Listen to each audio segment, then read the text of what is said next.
Right. So we are obviously continuing our discussion, but we're taking a little bit of a shift now in kind of the focus of our discussion.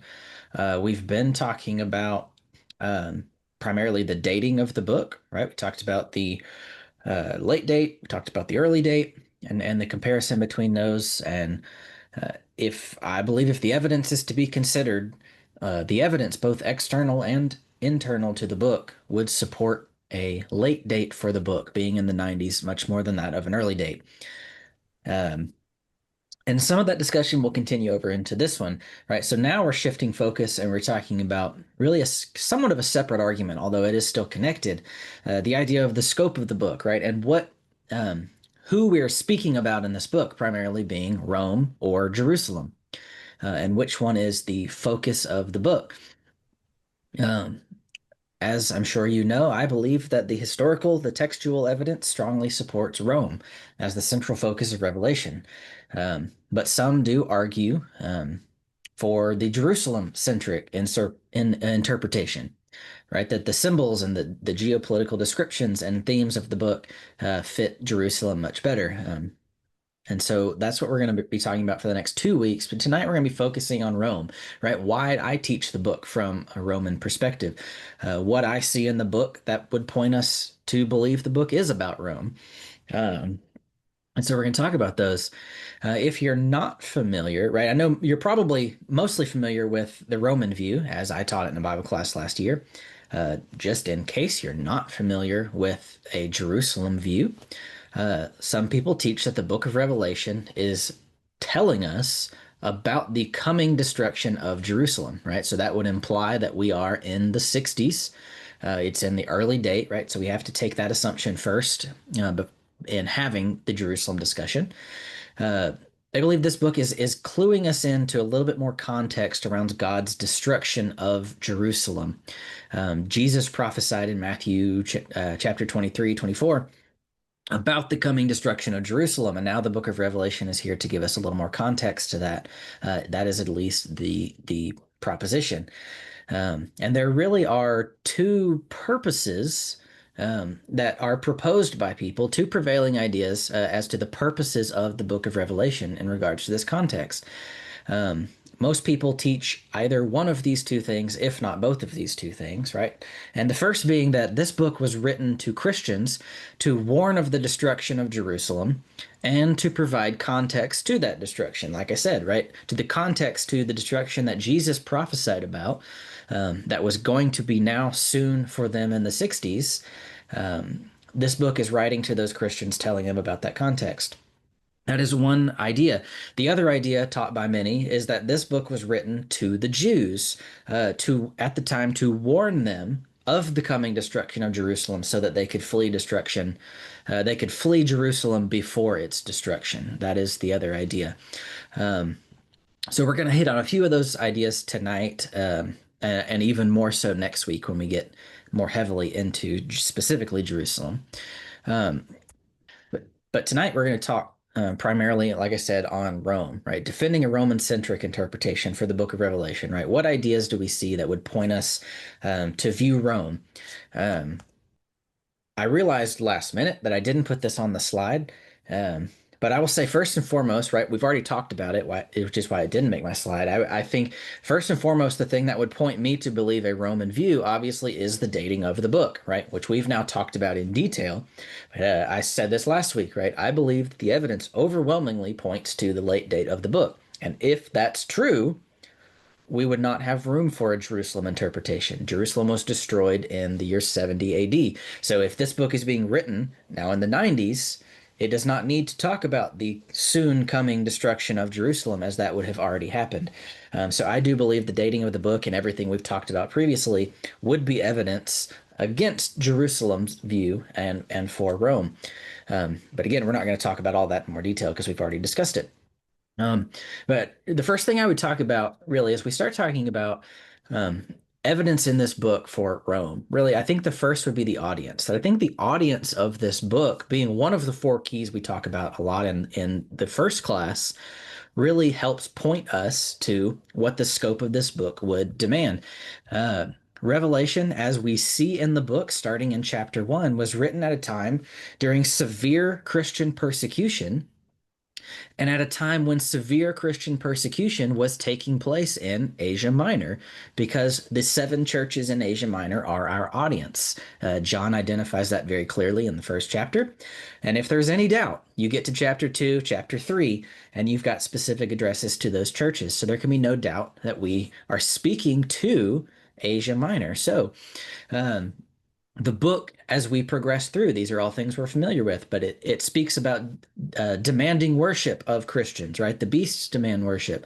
It speaks about persecution of the saints. It speaks about an entity with global trade control, right? And these are things we'll talk a little bit more about in a few minutes, right? But this book was written to churches in Asia Minor. And so, as the book talks about persecution and the worship and things like that, right, as John mentions in chapter 1, I know the tribulation that you, my audience, are going through. Chapter 2, chapter 3, right, specifically to those churches, I know what you're going through. I know the struggles. I know that you will face tribulation. I know some of you will face persecution, right? As he's talking about those things to Asia Minor, it would have to point us to a conflict that would specifically be relevant to Christians in Asia Minor. Major conflict with Jerusalem is not something that would have been prevalent in Asia Minor. Yes, the book of Ephesians and throughout the book of Acts, we can see that there is trouble with the Jews in this area of the world. But to equate the things that those books write about and the trouble that Christians were having with Jews, and to equate that with the persecution at the scale that the book of Revelation is talking about would be a far stretch. The audience being in Asia Minor would point us to a conflict that is suffered by these people. So, really, I believe, regardless of the date that we select for the book, right, whether early or late, we have to be looking for a pressing issue for Asia Minor, right? What would be something that would be pressing and a conflict and creating these circumstances for Asia Minor? And we would have to say that would be Rome. Rome would be existent in both of these, in both the early and the late date in this area. The historical context would be very different, right? Obviously, that points us to our dating discussion. But uh, Jerusalem would not have been at really either of these dates a pressing issue for Asia Minor um, in the ways that the book talks about. So it would be interesting, right? If we follow the idea, right? Let's assume the early date and assume that we are talking about Jerusalem, right? John sets out to write a book about Jerusalem and its destruction. Choosing Asia Minor as the audience of that book is an interesting choice, right? What purpose does a discussion on Jerusalem's destruction really how much does that actually pertain to Christians in Asia Minor? And it really is not that much. So immediately the audience eliminates, right? I spoke a few minutes ago about the different ideas people have about this book. The audience, right off the back, eliminates the idea that this book is being written to Jews and advising them to flee Rome. Some people believe that's what this book, the purpose this book serves. That cannot be true because John is not writing specifically to Jews, and he is not writing to an audience in Rome either. So, or in Jerusalem, I'm sorry. He's not writing to an audience in Jerusalem. So, urging them to flee can't be his purpose because that wouldn't pertain to this audience. And it would be odd that if that was the purpose of this book, that John is not mentioning that, right? In chapter 1, John is mentioning his purpose, right? The identification of the troubles and the problems that the people are addressing, and that he's going to be speaking to that point. And he continues that into chapter 2 and 3. It would be odd for John to gloss over that type of warning to flee if that truly was the purpose of his book. Um, but we're going to continue that discussion next week, right? I'm just going to drop that here in regards to the audience. We're going to continue that idea of what if the book was about Jerusalem next week. But for now, I think it's just important to note what the audience tells us about the book, and that the audience would have to be involved in the circumstances. Which would really bring us to identifying the historical context, right? The persecution of Christians. And again, we talked about it last week and the week before. That idea of all who dwell on the earth is something we see in the book repeatedly. But the narrative of this book, and often apocalyptic literature as a whole, speak to the idea of oppression from a higher power, right? That is often what, like I said, apocalyptic literature is typically used for that purpose. And we see that throughout the book of Revelation, right? Constantly addressing problems and persecution and trouble, tribulation, and saints crying out to God, asking for his help, asking for them to be released from the burden that they are under. That is a common theme of the book. And if you look at this time in history, right, again, let's assume the early date for the sake of this conversation. Um, it is the Roman Empire that truly ruled over all nations, as chapter 13, verse 7 points to, right? That includes Asia Minor, where these seven churches are located. Jerusalem is simply a subject province, not a ruling empire, right? Jerusalem is subject to the rule of Rome. It is Rome that is in power, it is Rome that is ruling, which becomes important as we get into the book, and we'll see that a little bit later on. Uh, and then obviously the persecution of Christians makes a big difference, right? Under Domitian, Christians were persecuted throughout the empire, right? Throughout the world for refusing to worship the emperor. Um, Under Nero, right, that was not the case. We've talked about that. Revelation describes an organized empire wide oppression of Christians, which fits clearly the reign of Domitian, again, pointing us to Rome. Jerusalem and its leadership was not persecuting Christians on a global scale, right? The impact of Jerusalem would not have been a worldwide struggle who affect all who dwell on the earth, right? That quote I have on the screen that we see throughout the book of Revelation. Jerusalem would not have been having that kind of impact on Christians all throughout the earth in the way that the book discusses. And so this impact, right, and the far reach of the persecution that the book discusses would point us away from Jerusalem and to Rome. Now, like we said, you can read the book of Ephesians, you can read the book of Acts, and you can look in this place in the world, and you can see, right, Paul and Peter and those men write to churches in this area and others about the struggles of Jew versus Gentile and how to mesh together, how to fit those things together. You do see Jewish persecution against Christians throughout the book of Acts, but again, not to the scale that this book is talking about, right? That primarily was happening in Jerusalem, close to it, maybe in the area of Asia Minor, but not in the entire world, right? Jerusalem did not have that kind of reach and impact on the rest of the world. So the historical context of persecution would limit our scope to be a discussion of Rome because that is something that would be relevant to all Christians on the earth, but specifically the Christians in Asia Minor as well. Um, any comments or questions so far before we keep going? Yeah, Cody, I had a quick comment just came to me as you were talking about the scope of the Mm-hmm. book.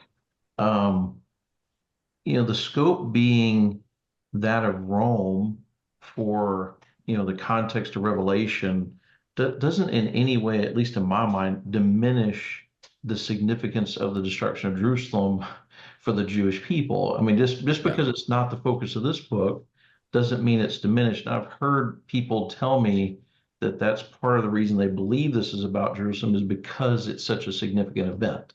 Yep. And I just don't think I don't think that's a qualified reason to think that this whole revelation is about Jerusalem. Anyway, I just want to make that comment. To me, it Yeah.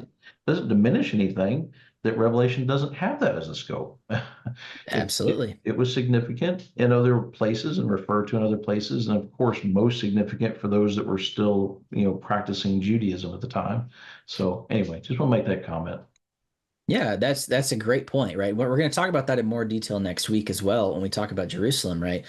But again, I guess to frame this discussion in that light, right? That there's nothing we're not wrong when we say that Jerusalem was destroyed. We are not discrediting that that historical event happened. And in fact, we're not discrediting any kind of significance that that could have according to Jesus, right? We're going to talk about that later in the quarter. You're going to take over, and then some of the elders are going to take over as well. And we're going to talk about the significance of the event of the destruction of Jerusalem because it was a significant event, right? Jesus spoke about it. Matthew 23:24, right? Jesus talks at length about that idea, which is a lot of what leads to the conversation of this book. So there is importance to that. But just because that event is important does not mean that that's what this book is about. Even if this book is in the 60s, right? It does not necessitate that that is what this book is about. Because there are many times in the Bible, right, that I think we must be careful that we can be teaching truth but using specific scriptures or verses that don't really make our point, right? And it kind of undermines the discussion that we'd like to have often. It's a trap that I think we can all fall into by maybe misreading the context of certain things or not fully understanding the context of certain passages and verses, right? And we might misuse them and abuse them, even if we're not necessarily teaching something false, something to be aware of. But that's a great point, and I think that's true here as well, right? Now, I don't believe we are speaking about Jerusalem in the book of Revelation, although later in this class we will talk about more of the significance of that event. So, as we start moving into the symbols of the book of Revelation, right, and putting these things in their context within a Jerusalem-centric view, um, the primary visions that we would be discussing on this subject would be that of the sea beast and the earth beast, and the harlot in chapter 17. Now, we've talked at length about the sea beast and the earth beast, but we have not yet talked a lot about the harlot, and that's what we're going to be doing mostly tonight. For those who do believe in a Jerusalem centric view of this book, um, let's talk about what they believe on these subjects, right? And it's not disputed by very many people that the sea beast does point to Rome, right? That's the first beast in the chapter of chapter 13, right? That beast rises out of the sea, verse 13, verse 1. The 7 heads and 10 horns representing the power and the imperial power of the empire. The blasphemous names on the head, also mentioned in verse 1 of chapter 13, being the deified titles and things that emperors often take, regardless of which date you might be looking at, and authority over all nations, right? That Rome ruled over the world. Again, this is not something that is disputed by most people. Even people who do teach that this book is about the destruction of Jerusalem mostly teach that the sea beast is Rome. So on that point, we would agree. At this point in the book, there would really be no difference in how we would interpret it. It is not until you get now to the Earth Beast that this starts to change. And though some who teach from the book of Revelation that it's about Jerusalem do also equate the Earth Beast to Rome, as I would. Most of those people would equate the Earth Beast to Jerusalem and specifically to the Jewish leadership of Jerusalem and those who would be leading the Jews, right? The ideas of exercising authority, just like the first beast, makes the earth and all inhabitants worship the first beast, deceives the entire earth. No one can buy or sell without the mark. They would equate these to the acts that the Jewish leadership would be having on Christians and others at this time.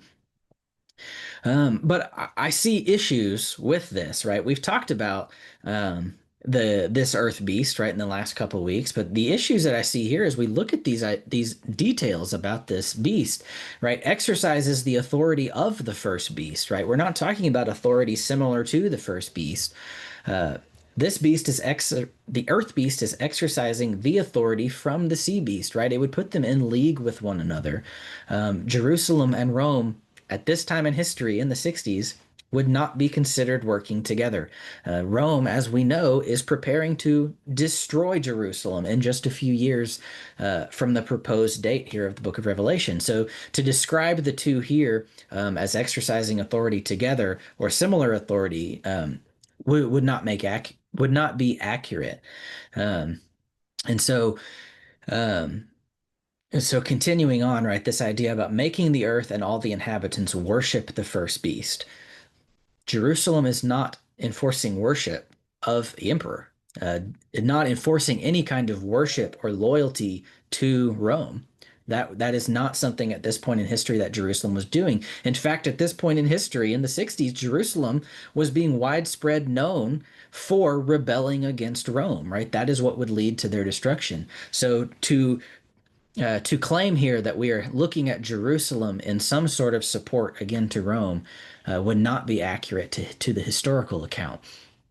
So, as we see ideas about deceiving all of those who dwell on the entire earth, no one can buy or sell unless he has the mark. The effect that Rome had on people as a result of their disobedience to Rome, this is what we see, right? Rome could exercise that to the far reach of the earth, to the far reach of their empire. Jerusalem was not a center for trade. It was not significant in an economical way to the world. So Jewish leaders would not have the authority to restrict trade or to reach the far reaches of the earth or the entire world, the way that many would propose Jerusalem is seen in this book. Jerusalem did not have that kind of impact and place within the world. So it would be interesting, and I don't think it would be appropriate for us to associate this type of authority with Jerusalem in this interpretation. We've got to understand Jerusalem's place in the world, and as far as the world was concerned, Jerusalem was fairly insignificant. A problem for the Roman Empire, as would lead to their destruction, but really not a significant place in the world, in the way that this beast is described, and the way that this beast's reach and impact is described. So it just does not fit. It makes much more sense to look at this as a continued view of Rome, right? The enforcement of the first beast, right? The exercising of authority, making earth worship that first beast, right? That cult, the koinon, and those groups forcing worship and forcing obedience upon the empire, and that reach that the empire would send out to the far reaches of the earth to deceive the entire earth. Rome fits the historical context in a way that Jerusalem cannot. So I think it's very important to recognize that both beasts here must be speaking about Rome, and there is not room for a Jerusalem view in this chapter. But the discussion on the beast is a rather small portion of the Jerusalem view. Most of the Jerusalem discussion is going to take place in chapter 17 and chapter 18, right as we get to Babylon the harlot. So they would propose, right, that Jerusalem is Babylon the harlot that is discussed here, right? Revelation describes Babylon as ruling over the kings of the earth. Um, and they believe that this great city that is discussed is Jerusalem. But again, we're going to talk really more so tonight about the Roman view. And so let's talk about the details that we see of Rome in this chapter and how that would compare. Next week, we'll get much more specific on the Jerusalem aspect of this chapter. So this is a rather lengthy conversation. But again, Revelation describes Babylon as ruling over the kings of the earth. Again, Jerusalem is not ruling over any portion of the earth outside of Jerusalem and maybe a few surrounding regions. Jerusalem was a subject province under the Roman rule. Rome was the controlling empire of the entire world at this time, which would make it fit, be the best fit for Babylon. So as we look at chapter 17 and chapter 18, right, we're talking about the harlot again. So we're going to look at the details in this chapter that would point us to Rome over Jerusalem. And right, as we do that, again, think about Rome and Jerusalem's placement in the world, as I discussed a second ago, and consider that against these ideas. So in chapter 17, right, we see from the very beginning, right, this idea that this harlot is seated on many waters with whom the kings of earth have committed many acts, and it lists some of those acts, right? This idea of seated on many waters with whom kings of the earth would point us to be to show that that the entire world is in some relation to this harlot. This harlot has reach across the waters and across to many places of the world. Verse 5, The prostitute here, the harlot, is of earth's abomination, right? It lists in chapter 5, it talks about all of the abominations of the earth are a part of this harlot's actions. And all of the earth takes part in the abominations this of this woman.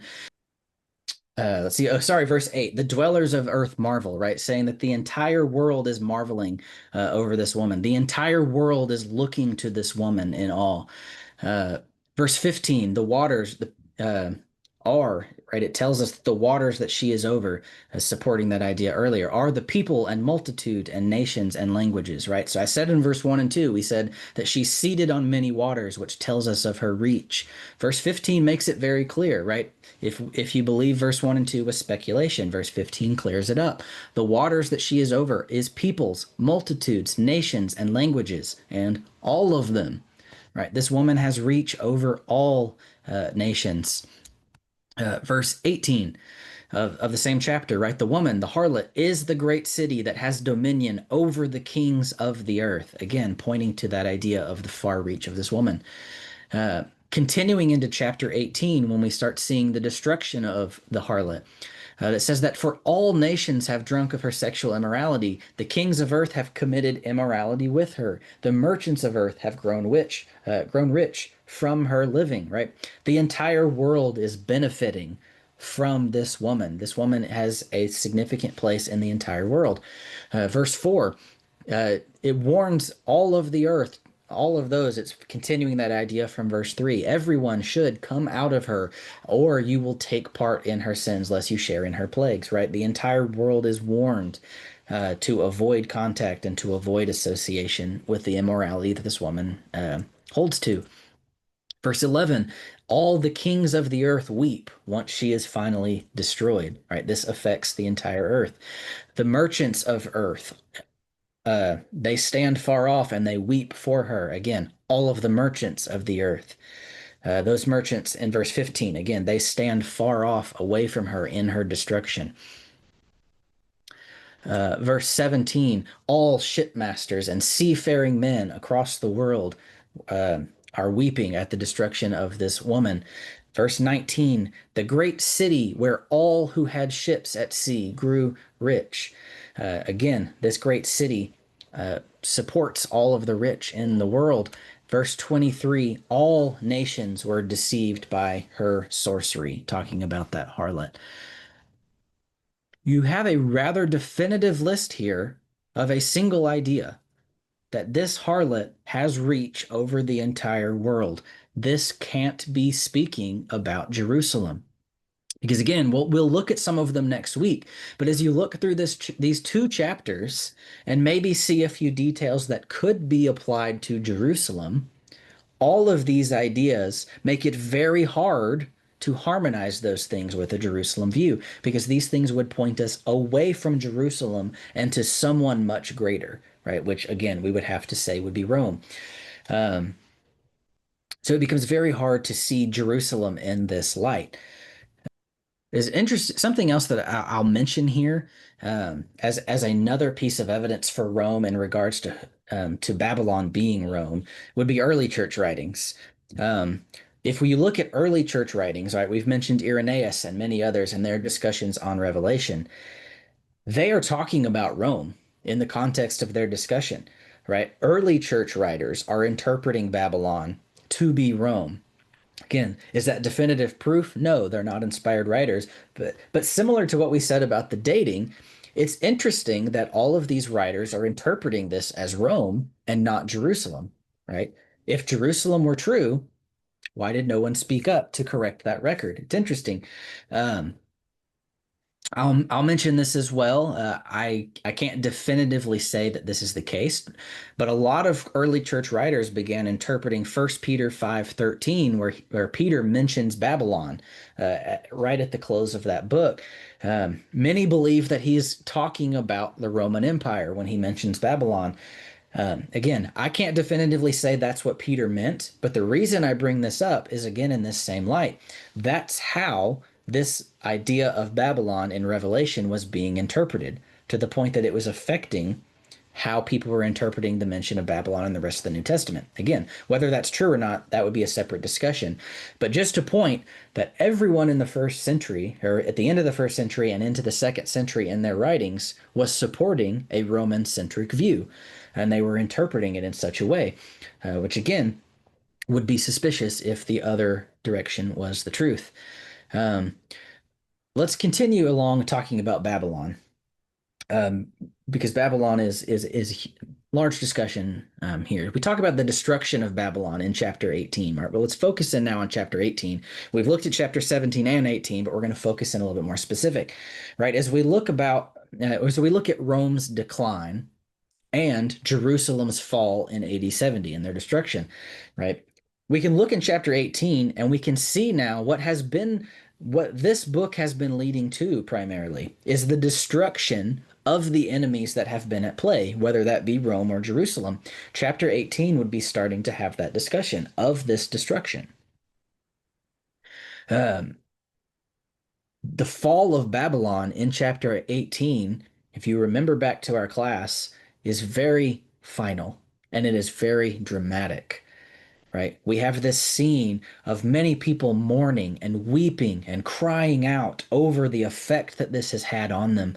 And so we have to again look at what this impact was and what it looked like and see how that fits the context of Rome's destruction and Jerusalem's destruction, right? Because we are talking about one of those two things. Revelation chapter 18 is going to clue us into that. So let's go through the details of the destruction of the harlot. Verse 2 tells us, it says, Fallen, fallen is Babylon the Great. She has become a dwelling place for demons and a haunt for every unclean spirit, right? Babylon will become desolate. It will no longer be a center of life or power. In verse 9, it says, And the kings of earth who had committed sexual immorality and lived in luxury with her will weep and wail over her when they see the smoke of her burning, right? Political leaders are going to be mourning the loss. All political leaders are going to be mourning. This is going to have a political impact that is far reaching. There will be fear and astonishment.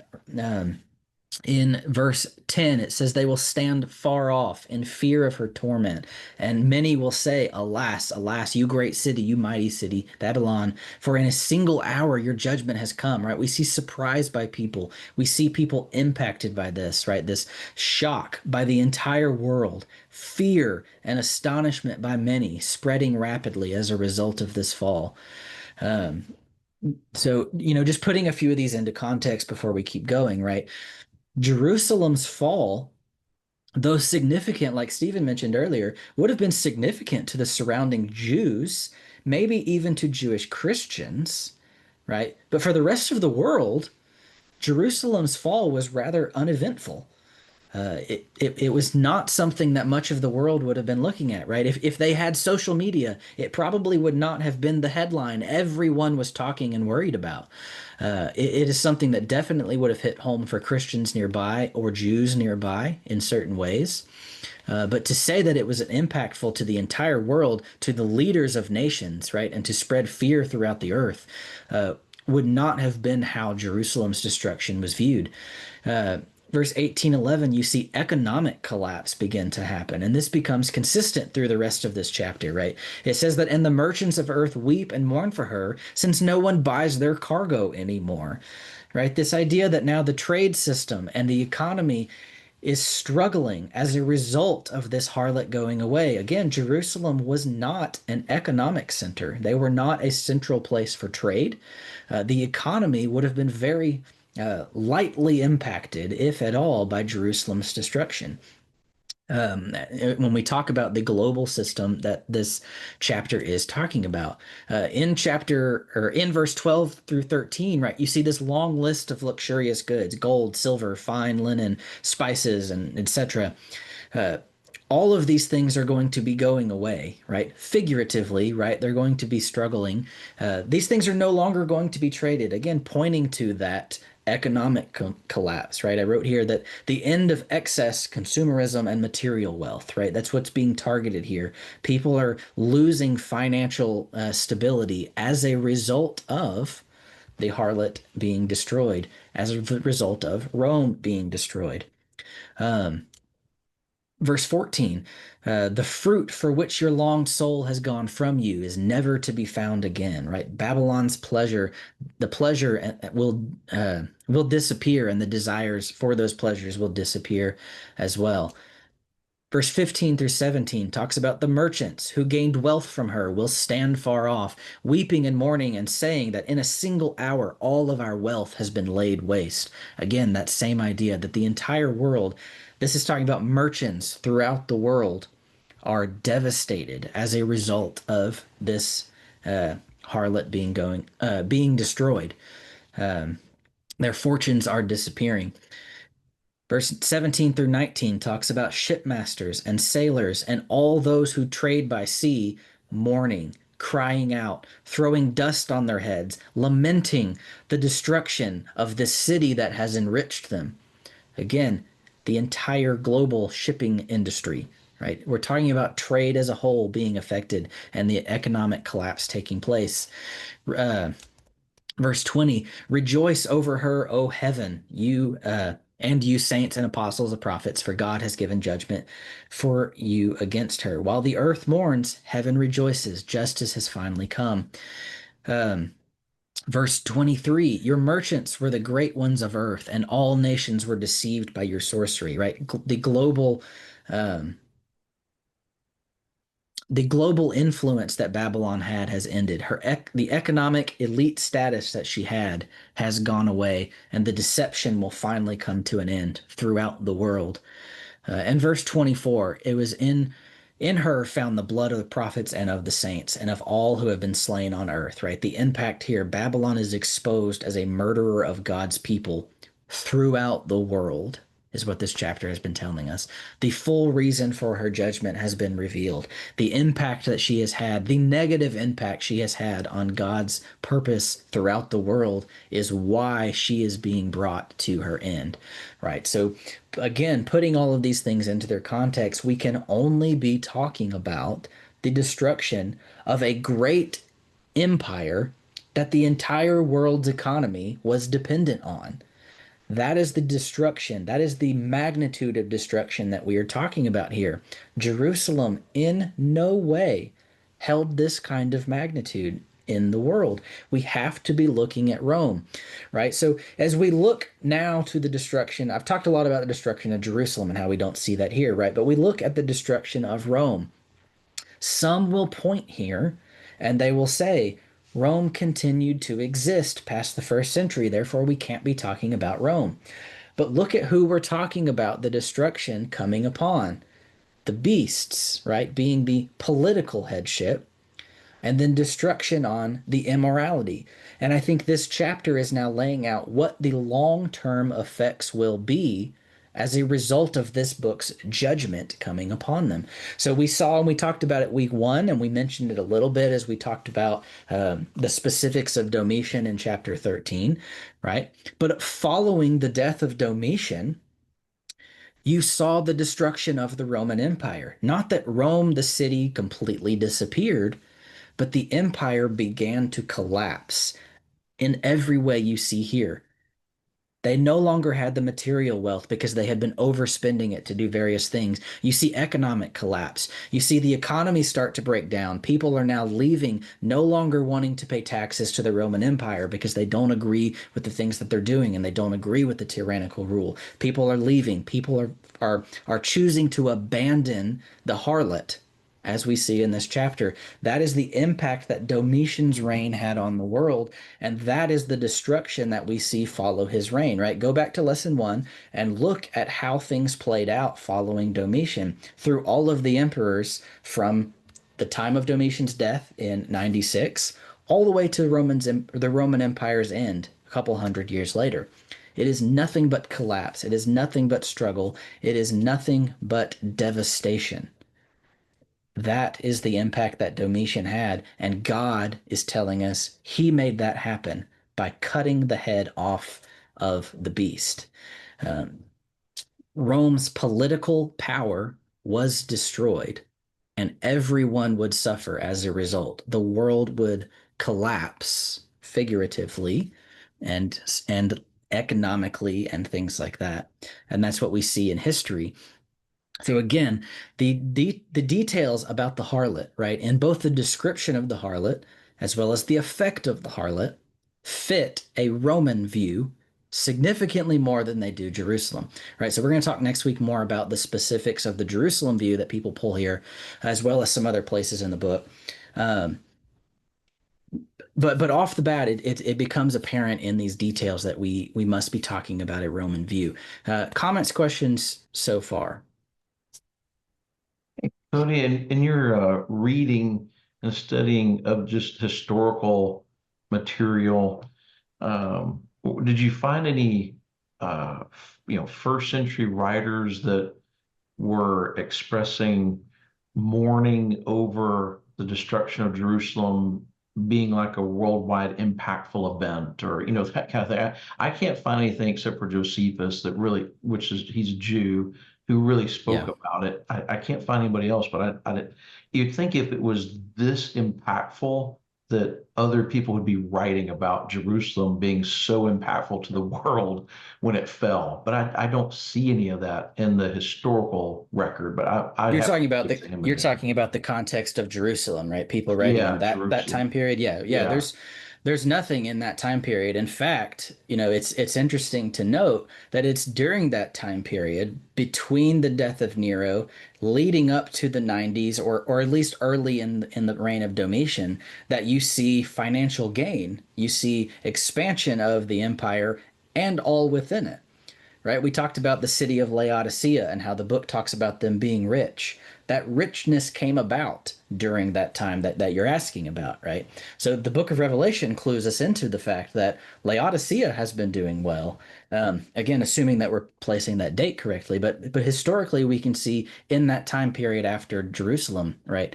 Um, Financial gain happening even within these seven churches, yeah, right? And so you yeah. can look outside of that as well.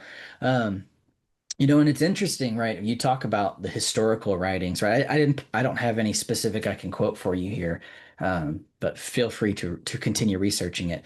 Um, a lot of people want to again point to these things, and they try to limit this view by the small number of writings, even after the days of Domitian, right? And about the impact on Christians and Mm. things like that. But again, I would point back to we had this discussion a few weeks ago. What was the context of it when we talked about it? We're talking about the persecution of Domitian, right? It was the context we were talking about then. How some people, when they talk about the book of Revelation and they start doing historical research, they filter to things that specifically mention Christianity, things that specifically write from Right, Christians or about Christians. right. And although those things are helpful to find, and we have some, right, small amounts of them, we can't limit ourselves to just Christianity because this book, like we've just looked at, the impact is far reaching beyond Christianity, right? It's Hmm. not simply Christians rejoicing and, you know, Jews upset, or it's not a specific audience, it's everyone, right? So we can't look at sources that exclude everyone outside of Christianity or require specific Christianity, because when we allow ourselves to do that, right, the picture becomes much clearer, right, of the larger historical account that's taking place, which is why it becomes so much easier to see the effect that Domitian had on the world, and then how Christians would fit into that, right? How Domitian's death would have impacted the world, and look at these things, and how Christians would have fit into that, and how the book of Revelation fits into that. So, to that point, right? If we open our eyes past just simply Christian sources, it becomes that much more evident that this book is speaking to Rome in the late first century. Yeah, you'd think if it was truly talking about Jerusalem, and it was impacting the world in this way, there'd be the whole world would be reacting the way Yeah. that's recorded here. But I Hmm. just don't see any evidence of the world having a reaction like this at the time Right. the destruction of Jerusalem occurred. That was my. Right. I Right. can't find it, So Right. it may not And be it's there. it and it's interesting too, you mentioned like Josephus. I think Josephus wrote most of his writings prior to Revelation, if we take the late date. But looking at other Jewish writers, right, the Jewish community was not looking at the book of Revelation, right? By this point in history, the Jews had abandoned God, right? That's why Jesus says that Jerusalem would be destroyed, right? They abandoned God and they left him. We know that whole narrative from the New Testament, right? Mhm. The Jewish nation is not looking to Revelation as any indication of things they've done. Not that they would, right? But it's interesting, right? In that light, that tells us two things. One, Jews were not looking at this book and seeing Jerusalem inside of it. They weren't writing about it, whether they were claiming it true or not. Um, the second point that I was going to make on that, right, is if we assume that the book of Revelation is about Jerusalem, why are we writing a book about Jerusalem and the Jews when the Jews don't care about its writing? Right? The Jews have left. The Jews are not reading the Bible. The Jews are not following the New Testament. Why write a book for the Jews' purpose when the Jews are long gone and the Jews are ignoring scriptural writings? Because it's evident they were ignoring New Testament writings, right? They had no reason to accept the New Testament writings in the way that the church was. Um, so it becomes again reading those types of writings outside of Christianity. You get to Jewish writings. It again, all of it seems to point to the same idea that Jerusalem, like you're saying, didn't have the impact on the world that we would expect it to if it is what Revelation was pointing to. Mhm. So let's talk for a second about the relevance of a Roman centric view, right? So again, same way our dating discussion happened. We talk about support for Roman view. Much of that comes in light of the defense against the Jerusalem view that we'll talk about next week. So stay tuned for more of that discussion, right? But if we're going to take a Roman centric view, what does that mean, right? What is the impact of this book long term, if it truly is talking about the Roman Empire? And if it truly is talking about the Roman Empire, then Revelation's warnings will now apply to future generations, right? Because now the book talks about this very idea about the ongoing powers that the Roman Empire might have, right? I think that's what the 10 kings might be alluding to in chapter 17. But also, right, we talked about with the dragon. Right after this, when Satan goes to his destruction, it talks about him coming back from um, his limitations after this event and adopting Gog and Magog into his work, right? We talked about that being the idea of continued tools that Satan would come up with to persecute God's people. And I think this book will clue us in to how God is going to continue to deal with nations who oppose his people. I think future governments would be included and should remain cautious as a result of this, right? That is a narrative this book could be speaking to. Not that this book is about future governments, that's not the point, but it's applicable, right? Satan will continue on with Gog and Magog. He will find new tools, he will find new resources, he will find new political powers to persecute God's people. This book is about God dealing with the enemies of his people and destroying his enemies, the enemies of his people, right? That no empire will last forever. Many people believed Rome to be the epitome of political power and that there's no way Rome could fall. Rome fell. God made sure of it. And God tells us, I think, through this book that no empire will last forever. These are key takeaways from this book that can be applied in the future, right? We talked about this in the application class last year, right? This same idea that not that this book is prophesying things in the United States in our time, but that it can serve as warnings for us, right? It can help identify modern beasts and what those things might look like. It can identify for us how God feels about those things and how God might interact with future beasts that might come and future Gog and Magog resources that Satan will use. And would stand as a warning also to Christians, right? To continue in their allegiance to Christ, to continue in their allegiance to God, to stand firm in their faith, even in the face of economic pressure, social pressure, political pressure. right? Things we're probably familiar with in our day and age. Stay strong. God will not support, God will not stand for those political powers to remain opposed to his people. There is a hope that rests in with God's people and God's kingdom. And these are all takeaways that can come from a Roman centric view.